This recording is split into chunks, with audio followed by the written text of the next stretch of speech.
America, the land of the free, celebrated its 247th year of independence this week. But unfortunately, this week also marked more than 350 incidents of mass shooting in just this year alone.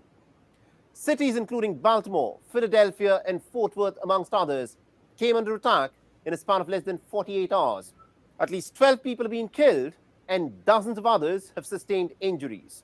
America, once again, has been stunned and has been left baffled by this mindless and unending violence. With more guns than people, the United States has the highest rate of gun violence of any developed nation in the world. Now, surveys have established that 57% of the Americans are in favor of stricter gun laws.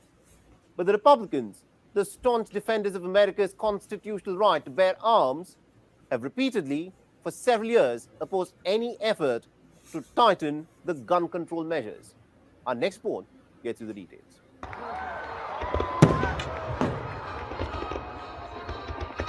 4th of July holiday weekend is a festive, jovial time when Americans typically gather for parades, barbecues, and fireworks.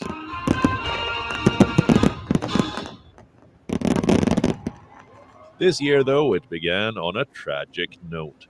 At least 2 people were killed and 28 wounded in a mass shooting at a street party in Baltimore, Maryland, on the 2nd of July. Among the wounded were 14 children below the age of 18, with police still ascertaining the victim's age. The early Sunday morning carnage rattled Baltimore, a city of about 575,000 people, located 65 kilometers north of the U.S. capital, Washington, D.C. Reportedly, 20 to 30 shots were fired at hundreds of people in attendance at the Brooklyn Day block party. Still searching for multiple suspects, Baltimore Police Department urged the community to come forward with any leads to nab the culprits. Baltimore infamously has one of the highest murder rates in the country. This was a reckless, cowardly act of violence that has taken 2 lives and altered many, many more. And as I said earlier, we will find those who are responsible, and we will not stop until we do so. Again, this tragic incident is another glaring, unfortunate example of the deep issues of violence in Baltimore and Maryland and this country, and particularly gun violence and the access to illegal guns. Within 48 hours on Monday night, a 40-year-old heavily armed gunman in a bulletproof vest opened fire on the streets of Philadelphia, killing 5 people and wounding 2 boys.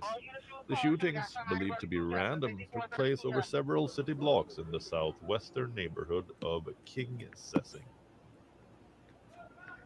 Chased by the responding officers, the suspect was apprehended in an alley. The suspect did not appear to have any connection to the victims. Officers were able to apprehend the male in the rear alley of 1600 Fraser Street. And when they did, this male was wearing a bulletproof vest with multiple magazines in the vest. He also had a scanner and an AR-style rifle and a handgun underneath his body. He was taken into custody without further incident.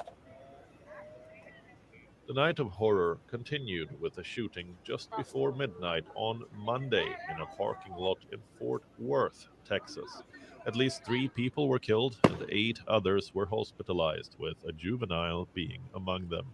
Reportedly, shots were fired into a crowd of hundreds, just hours after the end of Como Neighborhood's annual Como Fest, a local festival. The reason for the shooting wasn't immediately clear.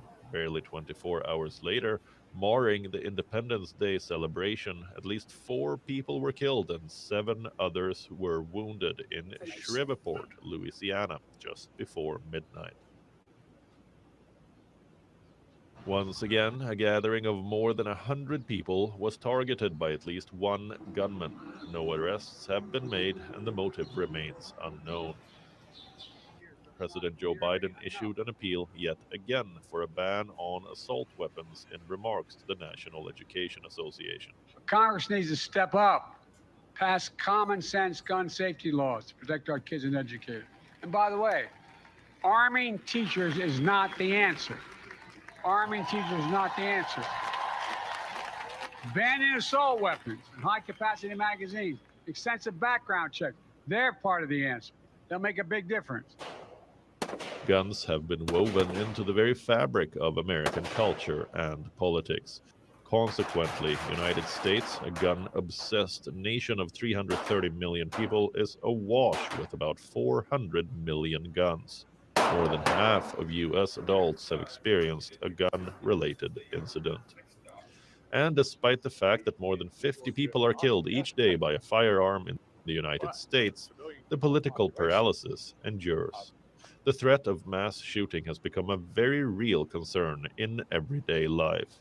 The land of the free is besieged with a palpable sense of insecurity and vulnerability. How many more tragedies America is willing to endure before it arrives at the final solution of stricter gun laws?